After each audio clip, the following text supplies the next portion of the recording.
Then I put in 17-hour days, 7 days a week, time and time again. Everybody'd say, how do you do it? This is not work. I know what work is. And that goes back to the apple business. Everybody thinks apple growing is a simple, easy process. You go out and you pick them, put them in a basket, sell them. When I arrived here, it was in the month of late June, early July, and first thing I learned to do was swing a scythe to help mow the orchards. And then in my spare time, I got a chance to learn how to spray using the sprayer and a twist-handled sprayer, and also how to build apple crates. And then that's how I spent my time.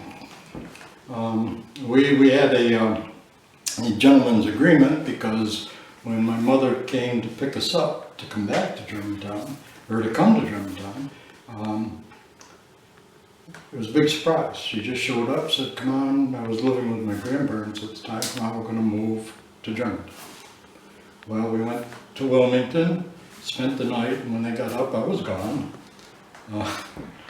I'd gone back to my grandfather's. So they came and got me again, took me back. Next morning, I was gone. They came and got me. So finally, Tom sat me down and said, I'll make a deal with you. Every other weekend, I'll pay your bus fare and you can go back to Lake Placid. And that was good for a couple, 3 weekends, so I managed to go.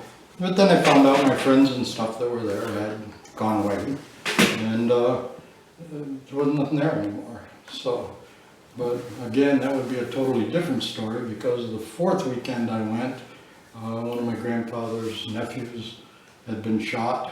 He was a police officer, he had been shot up there, and he had a big manhunt going, so I decided to stay up there during that, till Comp came and got me a week and a half later. But that's a totally different story. So anyway. What was the transition like for you from Lake Placid to coming into this town? It was terrible. We were treated very badly. I mean, it's unbelievable. I'm assuming somehow or other people felt my mother broke up a marriage and married this guy, and it was our fault. And we were treated like we did the stuff. We were wrong and everything else. And I was here almost a month. I had never met anybody or anything. Of course, I was doing a lot of work and everything else. And the first person, basically, I met was Mr. Backus, our next door neighbor. And this was later on, towards the end of August. He stopped in and said his daughter was having a birthday, and he wanted to put together a hayride for her. And he didn't have a wagon. Well, Comp had 3 or 4 wagons, but they were all in need of repair. So he picked out one he wanted to use, looked like it would be a good one, and I got the job of repairing it. And I worked and worked to finally got it repaired. And we got it ready to go, and his daughter showed up with him, and was looking it over, and she invited me to go on the hayride with him, which I thought was awfully nice of her. And they set me up with a blind date, and a young lady called Marjorie Hager, or Jerry as we got to know her. Turns out she was in my class when I went to school, and we had a pretty good time, except for some of the big bullies in town who decided at that time that it was more fun to drive by sitting on the fender of a car and throwing buckets of water on the people that were on the hayride, and they thought that was a big deal. They did it twice. Third time I took a blanket, swung it, caught the guy on the front of the car, pulled him off, and immediately was told I'm in big trouble because he's this big guy in town. I said, okay, fine. I live over there. To go back just a little bit, my brother and I were in about 9 different schools by the time we got to 7th grade or 8th grade. In every single school we went to, we had to fight our way in. I mean, that was the way it was. If you could beat somebody up that was bigger than you were in. If you couldn't, well, then you picked on them all the time you were there. So we always managed to do pretty good. And anyway, this guy here, he was going to, I guess, everybody said, you know, he'll get you, he'll get you. Well, I was home one day, working in the barn, all by myself, and I knew his car, and I saw his car pull up, and he got out, and he started over towards the garage, or the barn. I went right outside, looked him in the eye, and he said, you know, you taught me a lesson. He said, I could have been hurt really bad doing that. And you know what? I'm not going to do that stuff anymore. Got in his car and drove away, and that was the last I saw of him. So that was pretty interesting. So, What were the first days of school like for you? first day of school was not bad at all, because of course everybody had heard about what went on and what happened and everything else, and I went into the sophomore class here my first day, along with another young lady who had transferred, and was well received by the rest of the class. I mean, there were no problems. Of course, I guess they figured you might be kind of tough or something, I don't know. But we didn't have to fight our way into school either. That was the first time. But being in this school, I loved the school. I enjoyed every single minute that I was there. Even when I had to go home after school, do my chores, and then come back for practice, and there was no rides. You ran or walked or whatever you had to do to get there. But I enjoyed every minute of it. And at that time, there was kind of a policy where if one of the teachers couldn't go, or was out sick or something, they took some of the upperclassmen that were a little better grades and allowed them to teach at the lower first, second, third grade. I mean, there wasn't a lot of teaching going on and stuff. And I have a great story about that, because I think it was the third grade, and we were in there, and there was this little guy, and he was just absolutely nuts. It was just crazy noise, and it was quiet down, never quieted down. So I went over and I grabbed him by the shirt collar and I lifted him up over my head, and I took the chair and I went over and I planked it in the corner and I sat him down. I said, if you make one noise, I'm going to throw you right through the window. And that was it. He never made another noise. Now, let me tell you, 20 years later, I was at an alumni banquet, and I'm standing there talking to some of my classmates, and this 6'8" guy comes walking over and taps me on the shoulder, and he says, Mr. Carter, you know who I am? No. He said, you lifted me over here and carried me across the floor. I said, uh-oh, I'm dead. He said, thank you. That was a good lesson. I learned a lesson. And he turned out to be a doctor. And I don't even remember his name or anything, but well, let me tell you, I was scared for a minute. But that was interesting. But I worked hard in my classwork, and I worked harder at athletics. And played 3 sports in school. Played basketball, played baseball, and played football. We had a football team here for 2 years. And, well, actually 3. The 3rd year was the last year. That was the year after we graduated. But we had a great time, and then we had a great team. But we were very short on players. I mean, imagine Germantown with an 8-man football team. I think we had 11 players, or 12. And the last couple games of the year, everybody was so banged up that we really didn't do much. But I think we won one of the very first championships that Germantown Central School ever won. And we won the Columbia County 8-man football championship that year, 2nd year. First year we played JV schedule, beat 2 varsity teams, beat everybody. We didn't lose a game. Next year we played varsity schedule. Even though we had beat Chatham, even though we had beat these other teams, we went up to Roloff Jansen, and they were favorites in the game. Well, we beat them anyway, so that was fun. That was a great time, And again, something I worked very hard at. Played baseball, was a pitcher on the baseball team. I had 2 losses in 2 years, which is not too bad for Germantown. Played against Bobby Trowbridge from Hudson, played against Billy Stafford from Kosaki. in Elroy Face from New Lebanon. So, I mean, guys that were good. They're guys that were good. But, great experience, great experience. And Coach Doug Brown, you couldn't beat him. He was probably as good a coach as I've ever seen anywhere, and I really enjoyed it. And he also taught me a lot, and he was very good. Very good. What was an average day for you, from waking up to? During apple season, I would get up 5:30, get the tractor, get the crates, take them out to the field, go home, have breakfast. At that time, the bus would be going one direction, not my bus. And I'd run down to the corner and catch the one coming the other way, go to school, and at that time, some of us were allowed to leave after lunch. They set up their schedules so that the farming families could have some help at home, so that classes that you really didn't need that much would be in the afternoon, you could go home. So I'd go home and go out and pick up the apples, put them on the trailer, bring them back to the barn, eat my dinner, go to sports practice, whatever we had, or game or something, or if the game was right after school, go to the game, then go home and go get the stuff, put it in the barn, then go out and sort till 9, 10 o'clock, sneaking in dinner somewhere in there.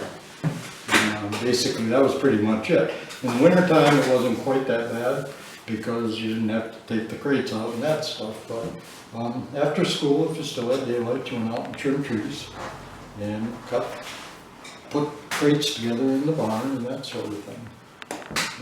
That's what I mean by saying I'm never going to work that hard in my life. What was the social life? Kind of had one, and once in a while we'd run to Hudson and buy a pizza or buy a sub or something. And I didn't get my first car until after I was out of high school. And had a license, had everything else, but just didn't have a car. So. What was the on the farm? What was basically the hardest jobs to do? Is there a story that comes back in your mind that you think like that's probably the day I worked the hardest I've ever worked in my life? Boy, probably when we were trimming and it was getting near the end of the trim season, and you still had 15, 18, or 20 trees to trim, and you trimmed them with a handsaw, and you trimmed them with a pair of clippers, and you trimmed them with a saw on a pole. And to go out there on a Saturday morning, daylight, and run the saw all day long, and run the clippers all day long, and everything. Yeah, of course, go for it. Big problem. Talk too much. It's all good. Get dry. I know I have the easy job, I just have to listen. Excuse me. Yeah, that probably was. I mean, do that right from daylight till dark on a Saturday. Get a little bit to eat. Although, picking pears was no fun. That was really, really hard because they're about twice as heavy as apples. And with a bag around your neck, they weighed about 80 pounds when you had a bag full. And I always got to pick the top of the trees because my stepfather at that time was getting older and he didn't like the ladders anymore. And my brother, he didn't want to do anything, so I usually got to pick the top. And I didn't want to go up and down with half a bag of pears because it'd take me forever to pick them. So picking pears was another one that didn't do that all day, and that was tough on me too. What would happen to the produce after it was crated? Where would it go from there? We had the cold storage, and of course we put a lot of stuff in there, which at the time, I didn't even have a license at the time, but I used to drive to the cold storage with the pickup and take down a load of crates full of apples and pears. Cherries were sold. Basically, we delivered them up the street. Boy, I can't remember his name, but the guy up there used to take them to New York and sold them in the market down there. That's where they went. And people would stop and buy some right off the farm there as you were sitting in the barn sorting stuff. in the pears, they pretty much went to the city too for, to be sold at the market down there.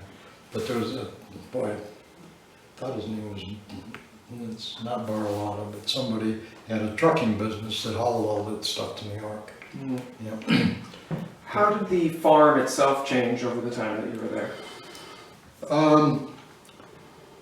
Basically, the last year I was there, my stepfather had pretty well let it go by, because Bobby Ryder's father hired Comp and I to pick his apples by the hour. And it was unheard of back then. But what we did is we picked his apples and sorted them at the same time and packed them right in the field. When he picked up a bushel in the field, we went right to the cold storage.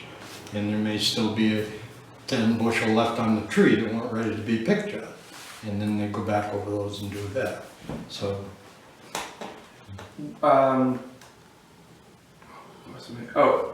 Did you have any other jobs that you did around town, odd jobs, or was it I picked up one odd job for a while. I worked in Van Vliet's drugstore, I believe it was, cleaning the fans over the cooking utensils and stocking shelves and stuff like that. And I managed to get in probably 5 hours a week there, which gave me a little bit of money. And then in any other spare time I had, I picked rocks for Bacchus on his farm because he wanted to put in the tree farm, and he had everything turned over. And of course, in this country, like where I live now, the rocks outnumber the dirt by 10 to 1. So I used to pick rocks for him for 50 cents an hour, and that's where I got my money to go on my senior trip. Where did you go on your senior trip? I went to Washington and went through the Mint 3 times. It still didn't do me any good. Very, very interesting trip, though. I mean, that kind of stuff. Yeah. What did the town look like at that time? What was the kind of the geography of it? It really hasn't changed a lot. Of course, you got the new park in here, which I saw for the first time maybe 4 or 5 years ago. Up near Culver Avenue, they've added 3 or 4 houses in there, and of course changed the barns into apartments and stuff. But other than that, not a whole lot. Not a whole lot. Although I haven't been up and down all the side streets, but things are pretty much the same. Mm-hmm. Especially right in the downtown area. The buildings are all the same. I'm sure the names are different, but they haven't changed much. Was the central house in operation while you were in town? I don't believe so.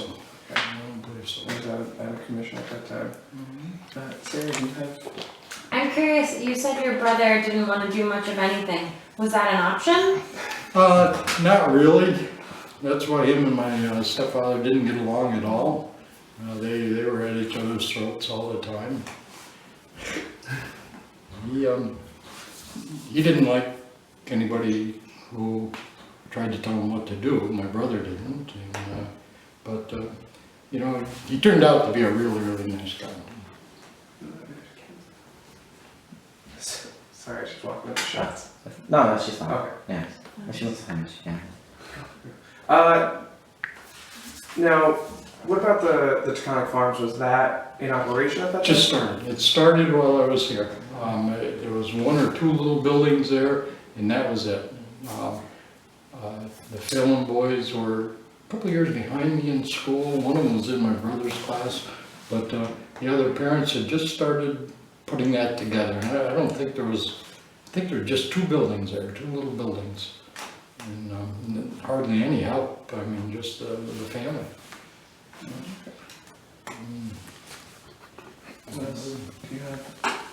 I mean, I think we're gonna ask a lot when we were walking. Yeah. Cool. Did you want to go over any of the documents or talk Yeah, about you want to those? take a look at some of those, and then we'll Sure, head over to. if you want to. Yeah, let's do that. Let's take a look at those. Sarah will get your. Yeah, I can unclip We'll you. get your clip You there. did so well clipping. Or we can't, you know. Yeah, you got it. You're a pro. And then a little bit about your childhood. My name is Gary Carter, and I live in Corinth. I moved to Germantown when I was like 12, 13 in 1954.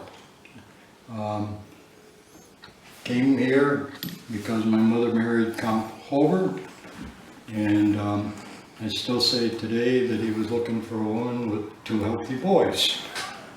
And he brought us down here, and I can't say enough about Comp.